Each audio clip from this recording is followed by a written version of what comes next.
परम श्रद्धेय भंते जी को सादर वंदामी। प्रिय उपासक उपासिका, सबसे पहले मैं आयोजकों को साधुवाद ज्ञापित कर रहा हूं कि मुझे इस आयोजन का हिस्सा बनाया। क्योंकि मैं आज सुबह दिल्ली में था, यहाँ से वापस जा चुका था, फिर फोन आया तो मैं सोचा जाना ही चाहिए, आने में विलम्ब हुआ। बहुत थोड़ी बात करूंगा आपसे, क्योंकि ये आयोजन बहुत लंबे हो जाते हैं, समय भी ज़्यादा हो रहा है। कौन सा सही है? आवाज़ कौन इसकी सही है? ये सही है। थोड़ी सी बात जो मैं करना चाहता हूँ, मैं बाबा साहब के जीवन के अंतिम दौर से इस बात को शुरू कर रहा हूँ। हम सब लोग जानते हैं कि बचपन में 6 वर्ष की उम्र से जीवन संघर्ष शुरू हुआ और जीवन के अंतिम समय तक बाबा साहब का संघर्ष चलता रहा। दुनिया के महानतम विद्वानों में से बाबा साहब एक थे। जिस समय बाबा साहब दुनिया में मौजूद थे, उस समय उनके बराबर कोई विद्वान नहीं था और आज भी कोई नहीं है। तो ताली बातें बजा लेना, मेरी बात ध्यान से सुनिए बस। बाबा साहब ने अपने पूरे ज्ञान को देखते हुए, अपने ज्ञान की सीमाओं से सभी बातों को समझते हुए, अपने जीवन के संघर्ष के लंबे अनुभव को देखते हुए हमारे जीवन की तमाम तकलीफों को दूर करने के लिए उन्होंने एक अंतिम निर्णय लिया। बाबा साहब के जीवन का अंतिम निर्णय था बुद्ध की शरण में जाना। 14 अक्टूबर 1956 को बाबा साहब बुद्ध की शरण में चले गए। 15 अक्टूबर को बाबा साहब ने हमें एक संदेश दिया।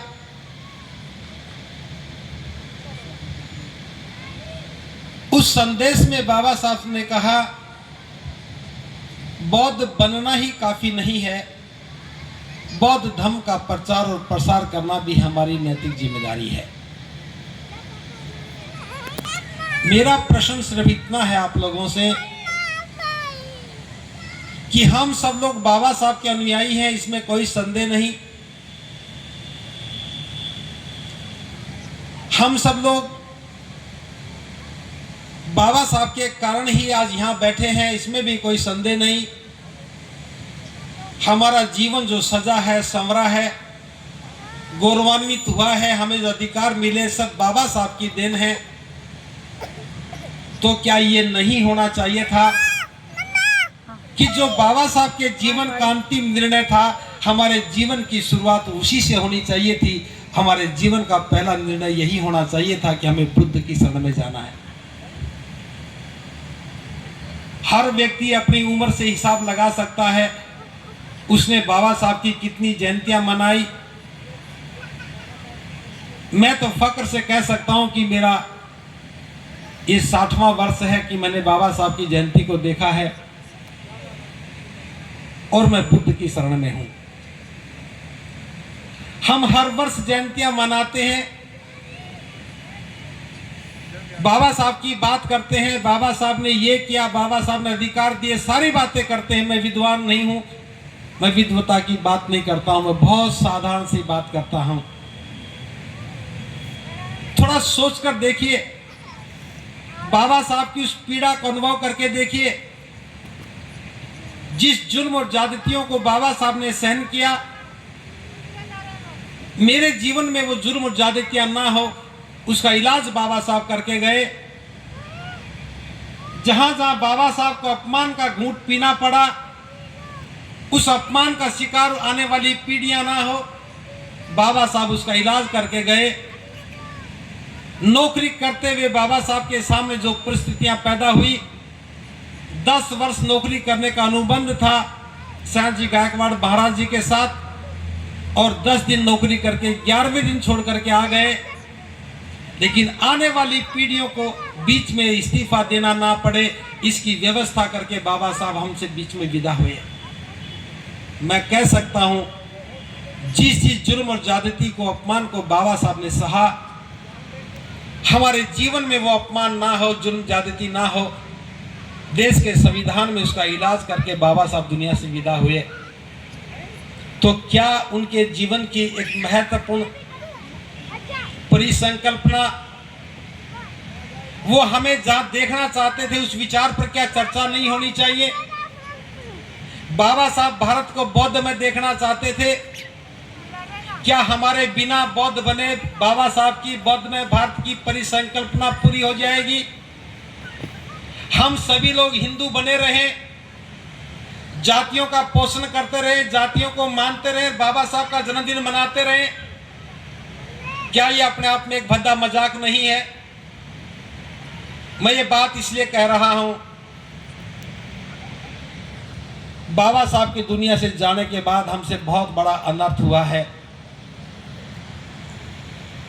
कभी किसी ने हमें शूद्र कहा तो हमने मान लिया, किसी ने हमें अछूत कहा तो हमने स्वीकार कर लिया, किसी ने हमें गिरिजन कहा तो मान लिया, किसी ने हरिजन कहा तो मान लिया, किसी ने जो भी गाली दी हमने स्वीकार कर ली।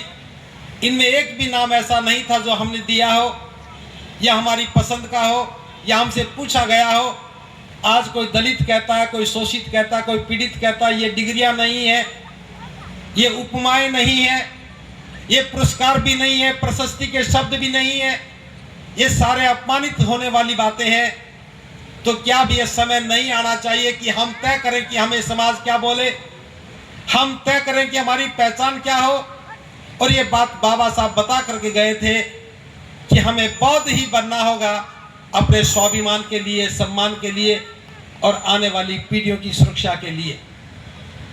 आज जब कोई हमसे पूछता है तो हम अपना नाम बताते हैं, नाम के पीछे जाति की पहचान बताते हैं, और जाति की पहचान बताती है कि हम बाबा साहब के अनुयायी हो ही नहीं सकते, क्योंकि हम बाबा साहब जिस धर्म को स्वीकार करके गए थे हम उसका हिस्सा नहीं बने। तो क्या आज हमें नहीं निर्णय लेना चाहिए कि हम कहें कि हम बौद्ध हैं, हम बौद्ध हैं, जाति से मुक्त हैं, बौद्ध हमारा समाज है। जिस दिन हम बौद्ध होने की बात करेंगे तो हमारी एक पहचान बनेगी, और पहचान बनेगी, उस पहचान के साथ जिस दिन हम बाबा साहब की जयंती मनाएंगे तो मैं समझता हूं हर लोग कहेंगे कि ये वास्तव में बाबा साहब के अनुयायी हैं। आज जो बाबा साहब की जयंती मना रहे हैं वो बाबा साहब का अनुयायी है, लेकिन मुझे अफसोस के साथ कहना पड़ रहा है, हम बाबा साहब के अनुयायी तो बनने की बात करते हैं, लेकिन बौद्ध धर्म में जाने के लिए हमारे पैर रुक जाते हैं।